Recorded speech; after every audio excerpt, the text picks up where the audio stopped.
Putting a vanilla gift card on an iPad is very easy to do. Today I'm gonna show you how to do it.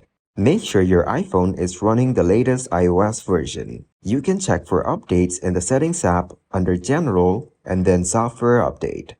Launch the App Store on your iPhone. The App Store icon is typically a blue icon with a white A. In the upper right corner of the App Store, you should see your profile picture or initials. Tap on it to access your account. Scroll down until you find the redeemed gift card or code option. Tap on it. You will have the option to either enter the gift card code manually or use your device's camera to scan the code. If you have a physical card, scratch off the label to reveal the code.